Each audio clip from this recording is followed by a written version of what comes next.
Praise the lord. మిత్రులారా, అందరికీ మన ప్రభువైన యేసుక్రీస్తు వారి నామంలో వందనాలు తెలియజేస్తున్నాను. దేవుని మహా గొప్ప కృప, ఆయన దయ, మరొక నూతన దినాన్ని దేవుడు మనకు అనుగ్రహించాడు. మనం యాకోబు రాసినటువంటి పత్రికను ధ్యానం చేసుకుంటూ ఉన్నాము. నిన్నటి దినాన యాకోబు రాసినటువంటి పత్రిక 5వ అధ్యాయంలో 12వ వచనాన్ని మనం ధ్యానం చేసుకోవడం జరిగింది. మరి ఈ దినాన మిత్రులారా 13, 14, 15 వచనాలను మనం చదువుకుందాం, వీటిని ధ్యానం చేసుకుందాం. మరి నేను యాకోబు రాసినటువంటి పత్రిక 5వ అధ్యాయంలో ఈ 3 వచనాలు 13, 14, 15 వచనాలను చదువుతాను. మీలో ఎవనికైనను శ్రమ సంభవించెనా అతడు ప్రార్థన చేయవలెను.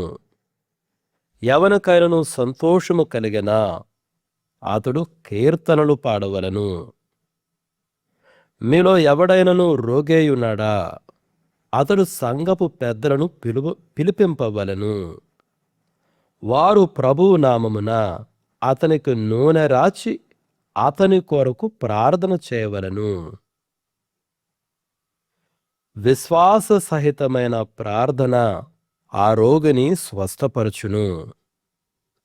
ప్రభువు అతని లేపును. అతడు పాపములు చేసిన వాడైతే పాప క్షమాపణ నొందును.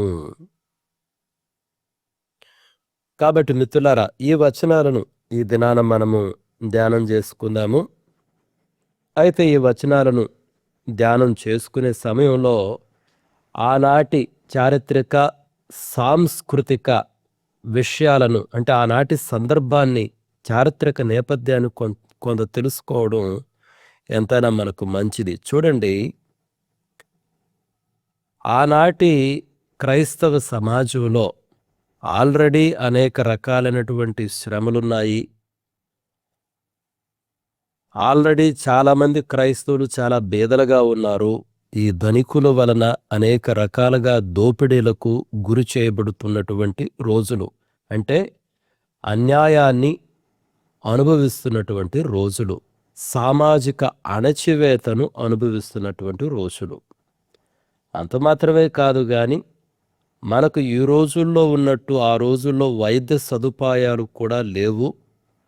ఒకవేళ అందుబాటులో ఉన్నటువంటి వైద్య సదుపాయాలను ఉపయోగించుకోగలిగిన ఆర్థిక పరిస్థితి కూడా అందరికీ ఉండేది కాదు. అందువలన చాలామంది కూడా, ప్రత్యేకంగా విశ్వాసులు, ప్రార్థనపైనే, దేవునిపైనే, దేవుని కృపపైనే పూర్తిగా ఆధారపడేటటువంటి రోజులు అన్నమాట ఆ రోజులు. అదొక విషయాన్ని మనం గమనించాలి. అంత మాత్రమే కాదు కానీ ఆ రోజుల్లో యూదులు, ప్రత్యేకంగా యూదా క్రైస్తవులు ఏమి నమ్మేవాళ్ళు అంటే, ఈ యొక్క యూద సమాజంలో కానీ వాళ్ళ ఆచారాలలో, వాళ్ళ సంస్కృతిలో ఈ భౌతికమైన దేహం యొక్క ఆరోగ్యానికి, ఆధ్యాత్మిక జీవితానికి సంబంధము ఉండేది. అంటే సంబంధం అంటే ఆధ్యాత్మిక జీవితంలో బాగా ఉంటే తప్పకుండా శారీరకమైనటువంటి, అంటే శరీరంలో కూడా ఆరోగ్యము ఉంటుంది. ఒకవేళ శరీరంలో ఏదైనా తీవ్రమైన అనారోగ్యము ఉంటే తప్పకుండా అది ఆధ్యాత్మిక జీవితానికి కానివ్వండి, ఆధ్యాత్మిక శక్తులకు కానీ అదొక డైరెక్ట్ రిలేషన్ ఉంది అనేటువంటి నమ్మేవాళ్ళు అనమాట. అది రెండో విషయం. మూడో విషయం ఏంటంటే, ఎవరైనా సరే రోగులుగా ఉన్నప్పుడు విశ్వాసులు సమూహంగా వచ్చి ప్రార్థన చేసేటటువంటి ఆ కల్చర్ కూడా ఆ రోజుల్లో ఉండేది. అంటే అఫ్కోర్స్ ఈ రోజుల్లో ఉన్నట్టే ఆ రోజుల్లో కూడా కొంతమంది వ్యక్తిగత ప్రదర్శన చేసేవాళ్ళు ఉండేవాళ్ళు. అంటే నేనే స్వస్థపరుస్తాను అన్నటువంటి వ్యక్తిగత ప్రదర్శన చేసేవాళ్ళు కూడా దుర్బోధకులు ఉన్నటువంటి రోజులవి. కానీ విశ్వాసులైతే మాత్రం సమూహంగా వెళ్ళి ప్రార్థన చేసేటటువంటి దినాలన్నమాట. ఈ 3 విషయాలు మనం గమనించాలి.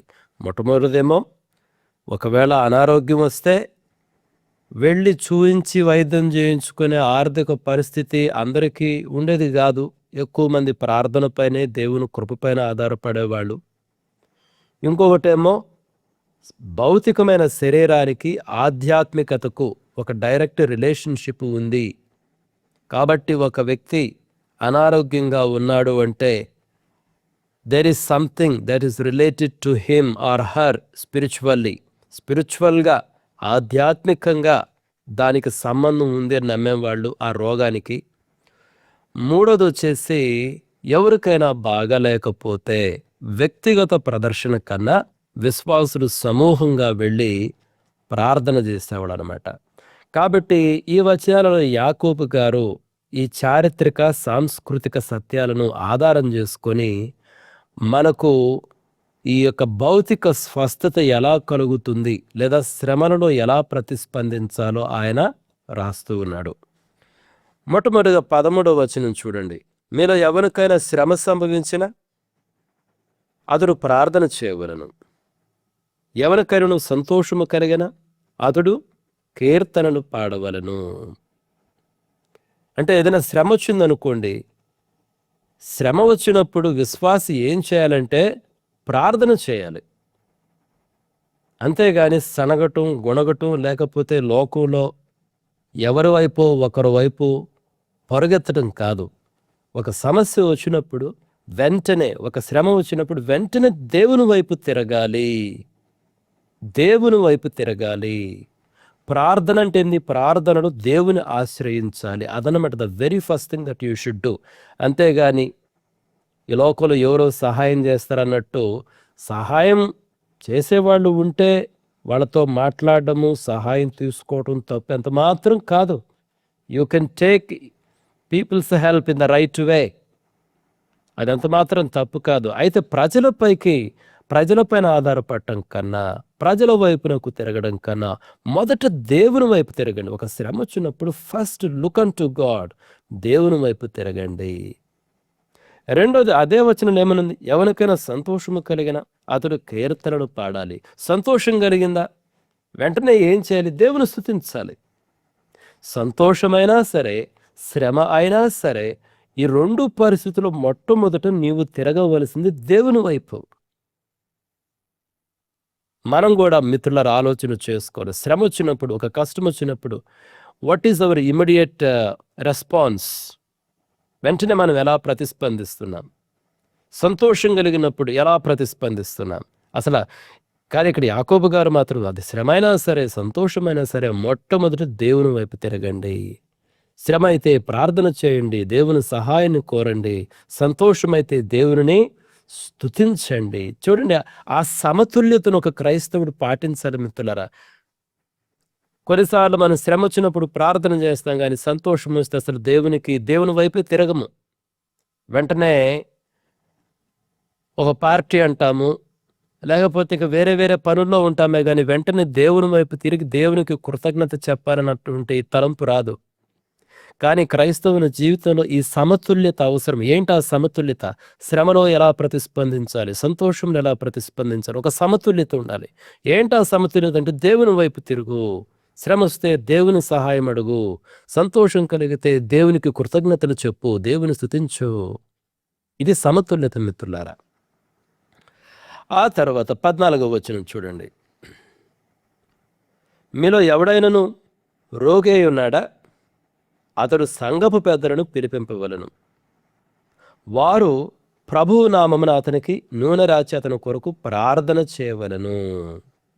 ఎవరైనా సరే రోగి ఉన్నారా? ఇక్కడ రోగి అంటే ఏంటంటే బలహీనపడ్డారా లేదా మంచాన పడ్డారా అనేటువంటి అర్థం ఇచ్చే గ్రీకు పదం ఇక్కడ ఉపయోగించబడింది. ఎవరైనా బలహీనపడి ఉంటే, ఎవరైనా మంచాన పడి ఉంటే, ఎవరైనా సరే వారి కొరకు వారు ప్రార్థన చేసుకోలేనటువంటి పరిస్థితిని కలిగి ఉంటే వాళ్ళు ఏం చేయాలి? ఒక్కొక్కసారి మన పరిస్థితి అలానే ఉంటుంది. Of course we can pray many times, కానీ కొన్ని సందర్భాలు ఎలా ఉంటుందంటే కనీసం ప్రార్థన చేసుకునేటువంటి పరిస్థితిలో కూడా పడిపోయే అవకాశం ఉందేమో. కాబట్టి అందుకని ఇక్కడ ఉపయోగించబడినటువంటి గ్రీకు పదానికి ఆ అర్థం కూడా ఉంది. ఒకవేళ ఎవరైనా మంచాన పడి ఉంటే వాళ్ళు ఏం చేయాలంట? సంఘపు పెద్దలను పిలిపించాలి. ఇక్కడ సంఘపు పెద్దలకు ఉన్నటువంటి బాధ్యత ఒకటి రాయబడింది. సంఘపు పెద్దలు కేవలం సంఘంలో అధికారాన్ని చెలాయించడమే కాదు, ఎవరికైనా అనారోగ్యంగా ఉంటే ఈ సంఘ పెద్దలందరూ కలిసి వెళ్ళి ప్రార్థించాలి. అదొక బాధ్యత మిత్రులారా. కాబట్టి ఎవరికైనా రోగం వస్తే కేవలం పాస్టర్ గారే వెళ్ళి ప్రార్థన చేయాలి అనుకుంటే అది చాలా పెద్ద పొరపాటు. వ్యక్తిగత ప్రదర్శన కాదు, ఒక సంఘము పెద్దలందరూ కలిసి ఒక ఐక్యతతో వెళ్ళి ప్రార్థన చేయాలి. ఇది ఒక దైవిక కార్యము అన్నటువంటి విషయాన్ని మనం గమనించాలి. అయితే వాళ్ళు ఎలా ప్రార్థన చేస్తారంట? అతనికి నూనె రాచి అతని కొరకు ప్రార్థన చేయవలను. ఇక్కడ నూనె రాయడము అన్నటువంటిది ఆనాటి కాలములో ఉన్నటువంటి ఒక ఆచారం అన్నమాట. ప్రత్యేకంగా ఒలీవ నూనెను ఉపయోగించేవాళ్ళు. ఒలీవ నూనెను యాక్చువల్గా ఈ నూనెను అభిషేకించటానికి ఉపయోగించేవాళ్ళు అన్నమాట. అందుకని నూనె అనేది దేవుని పరిశుద్ధాత్మ అభిషేకానికి ఒక సాదృశ్యం అన్నమాట, నూనెను పూయడము అన్నటువంటిది. కాబట్టి అయితే ఒక విషయము, ఇక్కడ స్వస్థత కలిగేది ఎందుకు? నూనె వలన కాదు. అఫ్ కోర్స్ నూనె అన్నటువంటిది ఒక ఔషధమే. కానీ ఈ ప్రార్థన చేసేవాళ్ళు నూనె రాచి ఎందుకు ప్రార్థన చేస్తారంటే, నూనె వచ్చి ఆల్రెడీ ఒక ఔషధము. అయితే ఆ నూనెను వ్రాయడంలో అది అభిషేకించుటకు గుర్తుగా ఉన్నది. అయితే కేవలము ఇక్కడ కలిగేటువంటి స్వస్థత కేవలం నూనె వలనే కలుగుతుంది అనుకోకూడదు మిత్రులారా. లేదా సంఘ పెద్దల వలన కూడా కలిగింది అనుకోకూడదు. స్వస్థపరచువాడు దేవుడు అన్నటువంటి విషయాన్ని మనం గమనించాలి. కొంతమంది నూనె రాచి ప్రార్థన చేయండి అని ఉన్నది కదా అని చెప్పేసి నూనె వ్యాపారం ప్రారంభించారు. పలానా వాళ్ళ దగ్గరికి వెళ్ళి ఒక నూనె బాటిల్ కొనుక్కోవటం, ఇది ప్రార్థన చేసిన నూనె, దీన్ని కొనండి. చాలా చెడ్డ ఆచారం చూడండి, అది చాలా పెద్ద తప్పు మిత్రులారా. అంటే వాక్యాన్ని ఏ రకంగా మనకు లాభసాధనంగా, మనకు ఒక వ్యాపారంగా ఉపయోగించుకోవచ్చు అన్నటువంటిది ఈయన చాలా మందిని చూసి తెలుసు. నూనె ఒక వ్యాపారం, ఇజ్రాయేలు మట్టి ఒక వ్యాపారం, యోర్దాను నీళ్లు ఒక వ్యాపారం, మీ కొరకు ప్రార్థన చేస్తాము అది కూడా ఒక వ్యాపారమే. ప్రతి దాని వెనుక డబ్బులు ఉంటాయి అన్నమాట. అది చాలా బ్యాడ్ యాటిట్యూడ్ చూడండి. అటువంటి విధానం మనకు ఉండకూడదు. కాబట్టి 14వ వచనంలో సంఘపు పెద్దల యొక్క బాధ్యతను ఇక్కడ గుర్తు చేస్తున్నారు. వారు ప్రభువు నామమున అతనికి నూనె రాచి అతని కొరకు ప్రార్థన చేయాలి. 15వ వచనం చూడండి. విశ్వాస సహితమైన ప్రార్థన ఆ రోగిని స్వస్థపరచును, ప్రభువు అతని లేపును, అతడు పాపములు చేసిన వాడైతే పాప క్షమాపణ నొందెను. చాలా ప్రాముఖ్యమైన విషయాలు ఉన్నాయి. అయితే ఈ ప్రార్థన విశ్వాసముతో కూడినటువంటి ప్రార్థనగా ఉండాలి. అయితే అతను స్వస్థపరిచేది, ఇక్కడ విశ్వాస సహిత ప్రార్థన ఆ రోగిని స్వస్థపరచును అంటే మనం వెంటనే ఈ స్వస్థత ఈ శక్తి మొత్తాన్ని ప్రార్థనకి ఇస్తూ ఉంటాము. స్వస్థపరిచేది ప్రార్థన కాదు మిత్రులారా. ప్రార్థన అంటే ఏంది? నువ్వు దేవుణ్ణి ఆశ్రయిస్తున్నావు, దేవుడు స్వస్థపరిచేది. అందుకని అక్కడ చాలా స్పష్టంగా వ్రాయబడి ఉంది చూడండి, ప్రభువు అతని లేపును, ప్రభువు అతని లేపును. కాబట్టి అతన్ని లేపేది, అతను స్వస్థపరిచేది సంఘ పెద్దలు కాదు, నూనె కాదు, ప్రభువుని మీరు ఈ విధంగా అప్రోచ్ అవుతున్నారు. నూనెమో పరిశుద్ధాత్మ అభిషేకానికి సాదృశ్యము. అంత మాత్రమే కాదు కానీ నూనె అనేది ఒక ఆరోగ్యకరమైనటువంటి ఔషధం ఆ దినాలలో. అయితే స్వస్థపరిచేది, లేపేది ప్రభువు అన్నటువంటి విషయాన్ని యాకోబు గారు ఇక్కడ స్పష్టంగా తెలియజేస్తున్నారు. మనం ఇప్పుడు ఏం చేద్దామంటే మిత్రులారా, అయితే ఇక్కడ ఒక ప్రాముఖ్యమైన విషయం ఉంది, నేను దాన్ని చెప్పలేదు. అతడు పాపములు చేసిన వాడైతే పాప క్షమాపణ నొందును. ఎందుకు ఈ మాట రాస్తున్నాడు యాకోబు గారు? అదే నేను మీకు ప్రారంభంలో చెప్పాను కదా, కొన్నిసార్లు మన భౌతికమైనటువంటి అనారోగ్యానికి కారణం మనం చేసినటువంటి పాపాలు కావచ్చు.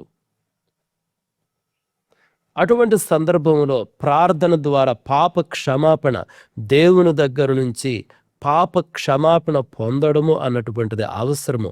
ఆ తర్వాతే స్వస్థత అన్నటువంటిది కలుగుతుంది. కొన్నిసార్లు మన యొక్క భౌతికమైనటువంటి అనారోగ్యానికి కారణము మన పాపాలు, మన పాప జీవితము. దేవుని ఎదుట వెళ్ళి ఒప్పుకోవాలి. ఇతర సంఘ పెద్దలు వచ్చినప్పుడు వారి ఎదుట కూడా ఒప్పుకోవాలి. వారు కూడా మన కొరకు ప్రార్థన చేయాలి. అప్పుడు మన పాపాలు క్షమించబడతాయి. కాబట్టే ఇక్కడ అతడు పాపములు చేసిన వాడైతే పాప క్షమాపణ నొందును. ఎలా నీకు పాప క్షమాపణ వస్తుంది? నువ్వు ఒప్పుకోకుండా నీకు పాప క్షమాపణ రాదు. నా పాపాలు నేను ఎవరితో చెప్పందే, అవి నా హృదయంలోనే దాచుకుంటానులే, సంఘ పెద్దలు వచ్చి ప్రార్థన చేస్తే స్వస్థత కలుగుద్దిలే, నాకు పాప క్షమాపణ కలుగుతుందిలే అని అనుకుంటే అది పొరపాటు మిత్రులారా. నువ్వు పశ్చాత్తాపడాలి, నువ్వు ఒప్పుకోవాలి. ప్రభువా నేను వీటిని విడిచిపెడతానని తీర్మానం చేసుకోవాలి. అందును బట్టి సంఘ పెద్దలు ప్రార్థన చేయాలి. అప్పుడు మనకు సంపూర్ణమైనటువంటి క్షమాపణ కలుగుతుంది అన్నటువంటి విషయాన్ని మనం గమనించాలి మిత్రులారా. చూడండి, బైబిల్లో కొన్ని సందర్భాలు మనం చూద్దాం. రాజు అయినటువంటి హిజ్కియా విషయం మనం చూద్దాం. చూడండి, యెషయా గ్రంథానికి రండి. యెషయా గ్రంథంలో 38వ అధ్యాయానికి రండి. యెషయా గ్రంథము 38వ అధ్యాయము. ఇక్కడ రాజు అయినటువంటి హిజ్కియా ఆయన రోగి అయి ఉంటాడు. చూడండి, 38వ అధ్యాయం, యెషయా గ్రంథం 38వ అధ్యాయంలో, ఆ దినములలో హిజ్కియాకు మరణకరమైన రోగము కలుగగా ప్రవక్తయు ఆమోజు కుమారుడనైన యెషయా అతని యొద్దకు వచ్చి, నీవు మరణమవుచున్నావు, బ్రతుకవు గనుక నీవు నీ ఇల్లు చక్కబెట్టుకొనుమని యెహోవా సెలవిచ్చుచున్నాడని చెప్పగా, అతడు తన ముఖమును గోడ తట్టు త్రిప్పుకొని, యెహోవా యథార్థ హృదయుడునై సత్యముతో నీ సన్నిధిని నేనెట్లు నడుచుకుంటునో, నీ దృష్టికి అనుకూలముగా సమస్తమును నేనెట్లు జరిగించితినో కృపతో జ్ఞాపకము చేసుకునమని హిజ్కియా కన్నీళ్లు విడుచుచు యెహోవాను ప్రార్థింపగా. చూసారా, కన్నీళ్లు విడుచుచు హిజ్కియా వెంటనే దేవుని వైపు తిరిగాడు. ఎప్పుడైతే దేవుడు యెషయా ప్రవక్త ద్వారా చెప్పాడో నువ్వు మరణమవబోచున్నావు, అతనికి ఒక మరణకరమైన రోగము కూడా వచ్చినట్టు మనము ఆ మొదటి వచనంలో చూస్తాం. వెంటనే అతడు ఎవరి వైపు తిరిగాడంటే దేవుని వైపు తిరిగాడు. రైట్, 4వ వచనం చూడండి. యెహోవా వాక్కు యెషయాకు ప్రత్యక్షమై ఇలాగు సెలవిచ్చెను, నీవు తిరిగి హిజ్కియా యొద్దకు పోయి అతనితో ఇట్లనము, నీ పితరుడైన దావీదునకు దేవుడైన యెహోవా నీకు సెలవిచ్చినదేమనగా, నీవు కన్నీళ్లు విడుచుట చూచితిని, నీ ప్రార్థన నేను అంగీకరించి ఉన్నాను, ఇంకా 15 సంవత్సరములు ఆయుష్యము నీకు ఇచ్చేదను. ఎప్పుడైతే హిజ్కియా ఆ దేవుని వైపు తిరిగాడో దేవుడు అతని ప్రార్థన ఆలకించాడు. దేవుడు అతనికి ఆయుష్నిచ్చాడు. అంటే స్వస్థతను ఇస్తున్నాడు, ఆయుష్నిస్తున్నాడు. అంటే ఇప్పుడు హిజ్కియాని లేపింది ఎవరు? దేవుడే. కాబట్టి ఒక శ్రమ వచ్చినప్పుడు వెంటనే హిజ్కియా దేవుని వైపు తిరిగాడు, కన్నీళ్లతో దేవుని ఆశ్రయించాడు, ప్రార్థించాడు. అతని ప్రార్థన దేవుడు విన్నాడు. అదే కదా విశ్వాస సహిత ప్రార్థన రోగిని స్వస్థపరచును. దేవుడు అతను ప్రార్థన విన్నాడు, సమాధానం ఇచ్చాడు మిత్రులారా. అదేవిధంగా ఈ 38వ అధ్యాయంలోనే మీరు 21వ వచనం చూడండి. మరి యెషయా అంజూరపు పండ్ల ముద్ద తీసుకొని ఆ పుండుకు కట్టవలను, అప్పుడు అతడు బాగుపడునని చెప్పాను. హిజ్కియా రాజు ఏదో ఒక రకమైనటువంటి పుండుతో బాధపడుతున్నాడు. అయితే ఇక్కడ మెడిసిన్ కూడా సజెస్ట్ చేయడం జరిగింది. అంజూరపు పండ్ల ముద్ద తీసుకొని. అంజూరపు పండు కూడా ఆ దినాలలో స్వస్థతకు ఉపయోగించేవాడు మిత్రులారా. కాబట్టి ఈ హిజ్కియా సందర్భం చదివినప్పుడు మనకు మంచి పాఠాలు ఉన్నాయి. కొంతమంది విశ్వాసులు ఉన్నారు, ఏదన్నా రోగం వస్తే మేము మందు మింగము, కేవలం ప్రార్థనే చేసుకుంటాము, మేము డాక్టర్ దగ్గరికి వెళ్ళము, మేము సంపూర్ణంగా దేవునిపైన ఆధారపడతాము. మిత్రులారా, నేను చెప్తున్నాను చూడండి, అది సరి అయినటువంటి బోధ కాదు. అందుబాటులో ఉన్నటువంటి వైద్యుల సహాయం తీసుకోవాలి, మందులు వేసుకోవాలి. అయితే స్వస్థత అన్నటువంటిది కేవలం మందుల ద్వారా వస్తుందంటే పొరపాటు. మీరు హాస్పిటల్స్కి వెళ్ళి చూడండి, ఎంతమంది హాస్పిటల్స్లో చనిపోతున్నారో. స్వస్థత అన్నటువంటిది కేవలం మందుల ద్వారా వచ్చే పని అయితే ఎందుకు హాస్పిటల్లో ప్రతిరోజు అంతమంది పేషెంట్స్ చనిపోతున్నారు? వైద్య సదుపాయాలు ఉన్నాయి కదా. వైద్య సదుపాయం అందుబాటులో ఉన్నప్పుడు తప్పకుండా క్రమశిక్షణతో తీసుకోవాలి. కానీ ప్రభువును ఆశ్రయించాలి. స్వస్థపరచువాడు ప్రభువు. ప్రభువు తన చిత్తములో ఆయన స్వస్థతను అనుగ్రహిస్తాడు అన్నటువంటి విషయాన్ని మనం ఈ హిస్కియా ఎగ్జాంపుల్లో చాలా స్పష్టంగా చూడొచ్చు. అదేవిధంగా రాజులు 2వ గ్రంథానికి రండి. రాజుల 2వ గ్రంథంలో 5వ అధ్యాయానికి రండి.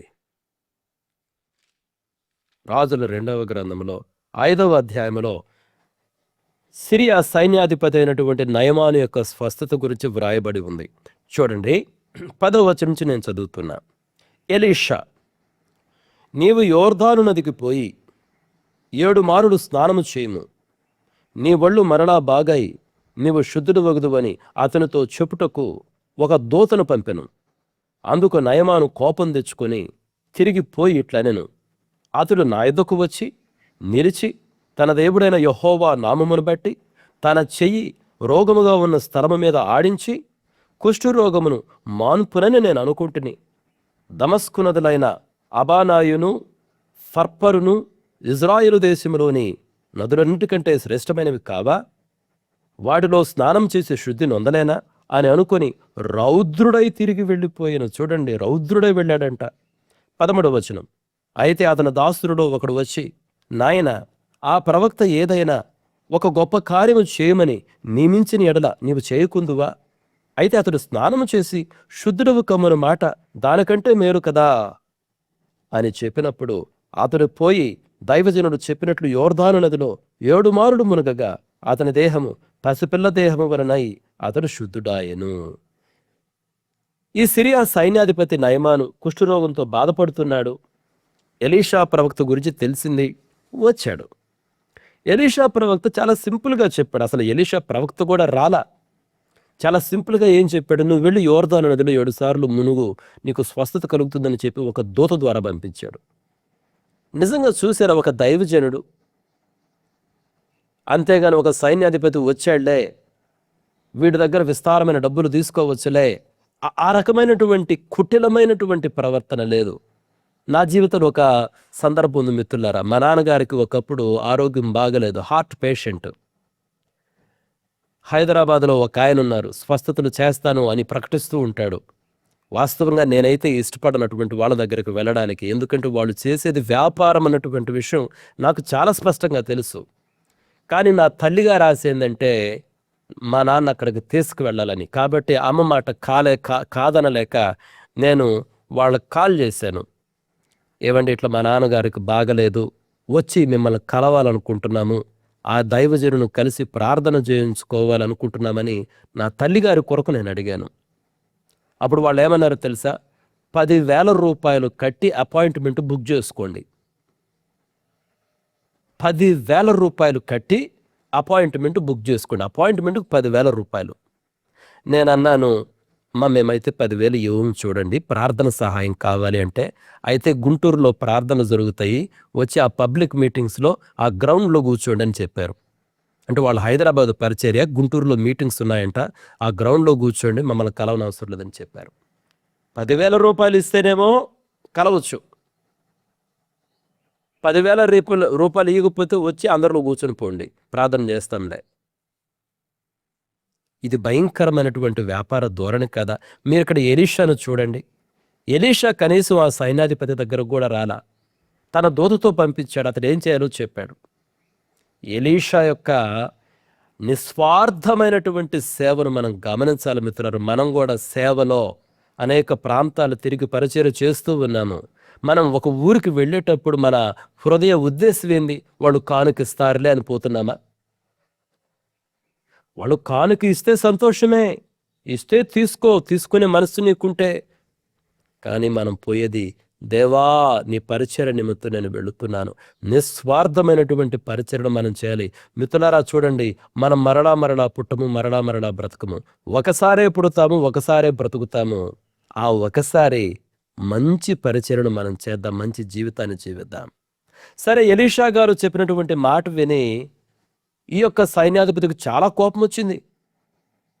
ఏంటి, నేను ఎవరిని సైన్యాధిపతిని? యోర్దాను నదిలో 7 సార్లు మునగాల, అసలు ఆ దైవజనుడు నా దగ్గరకు కూడా రాలేదు. ఈయనకంటూ కొన్ని ఎక్స్పెక్టేషన్స్ ఉన్నాయి. ఈయన ఎక్స్పెక్టేషన్స్ ఏంటో చూడండి. ఆయన చాలా స్పష్టంగా చెప్పాడు. 11వ వచనం, అందుకు నయమాను కోపం తెచ్చుకొని తిరిగిపోయేట్లనెను. అతడు నా ఎద్దుకు వచ్చి, ఆ దైవజనుడు నా దగ్గర రావాలి, నిలిచి నా ఎదుట నిలవాలి, తన దేవుడిని యెహోవా నామమును బట్టి తన చెయ్యి రోగముగా ఉన్న స్థలం మీద ఆడించాలి. చూడండి, ఈయనకంటూ కొన్ని ఎక్స్పెక్టేషన్స్ ఉన్నాయి. ఈయన ఫ్రేమ్ వర్క్లోకి, ఈయన తలంపుల్లోకి దైవజనుడు రావాలంట. అంటే ఇది నా ఉద్దేశం ఎలా ఉంది? ఆయన రావాలి, నా ముందర నిలవాలి, ఎక్కడ రోగం ఉందో అది చూడాలి, తన చెయ్యి చాపాలి, ఆ చెయ్యిని దాకా రోగంగా ఉన్న స్థలంపై ఆడించి స్వస్థతను కలిగించాలి. మిత్రులారా, మనం ఎప్పుడు కూడా దేవునికి రూల్స్ పెట్టకూడదు. ప్రభువా నన్ను ఇలా స్వస్థపరచు, నువ్వు అలా స్వస్థపరచొద్దు. ప్రభువా వాళ్ళొచ్చి ప్రార్థన చేస్తే నాకు స్వస్థత రాకూడదు, నా అంతటి నేను చేసుకుంటే నాకు స్వస్థత రావాలి. మనంతటికి మనం సొంత రూల్స్ పెట్టేది ఏం పద్ధతి? ఈయనకు కోపం వచ్చింది. కోపమే కాదు, ఆ వచనంలో ఆఖరిలో ఆయన రౌద్రుడైపోయినాడంట.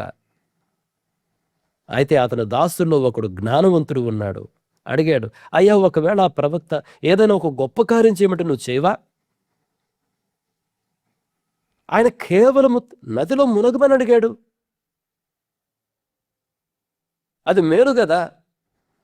అప్పుడు నయమాను విన్నాడు ఆ మాట. చూడండి, ఒక జ్ఞానవంతుడైనటువంటి ఒక సేవకుడు, జ్ఞానవంతుడైన సేవకుడు మనతో ఉంటే, వారి సహవాసంలో ఉండడం చాలా మంచిది మిత్రులారా.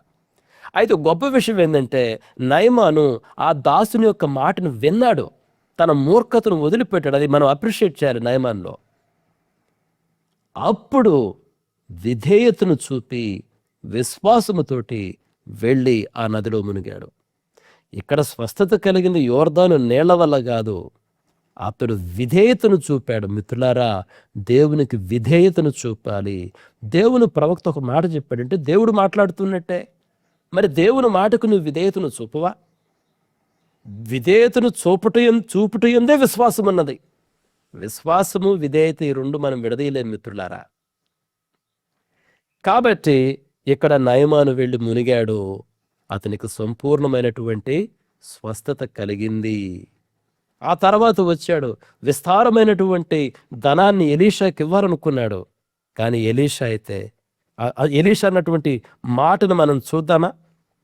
ఆ మాట చూడండి, 15వ వచనం. అప్పుడు అతడు తన పరివారంతో కూడా దైవజనుని దగ్గరకు వచ్చి అతను ముందర నిలిచి, చిత్తగించుము, ఇజ్రాయేలులోనున్న దేవుడు తప్ప లోకమంతటి యందును మరి ఒక దేవుడు లేడని నేను ఎరుగుదును. ఇప్పుడు నీవు నీ దాసుని నా యొద్ద బహుమానము తీసుకునవలసినదని అతనితో చెప్పగా. బహుమానం తీసుకోవాలి, నువ్వు డబ్బు ఇవ్వటానికి రెడీగా ఉన్నాడు. అయితే ఎలీషా ఏమన్నాడు? ఎవరి సన్నిధిని నేను నిలబడి ఉన్నానో, ఇజ్రాయేలు దేవుడైన ఆ యెహోవా జీవము తోడు నేనేమీ తీసుకొనను అని చెప్పాను. నయమాను అతనిని ఎంతో బతిమాలను, అతడు ఒప్పకపోయాను. నయమాను బతిమాలాడంట, లేదయ్యా నువ్వు తీసుకోవాల్సిందే, నాకెంత మేలు చేసావు కదా, నువ్వు తీసుకోవాల్సిందంటే అసలు ఎలీషా ఒప్పలేదంట. యెహోవా జీవము తోడు, అది ఆ మాట ఏంటి తెలుసు? యెహోవా జీవము తోడు అదొక ప్రమాణము లాంటిది, అదొక తీర్మానము లాంటిది, అదొక నిబంధన లాంటిది. యెహోవా జీవము తోడు, యెహోవా జీవము తోడని ఒట్టు పెట్టుకుంటున్నాడా? అవును, ఒక రకంగా ఒట్టే. అయితే ఏంటది? యెహోవా జీవము తోడు నేను తీసుకోను అసలా.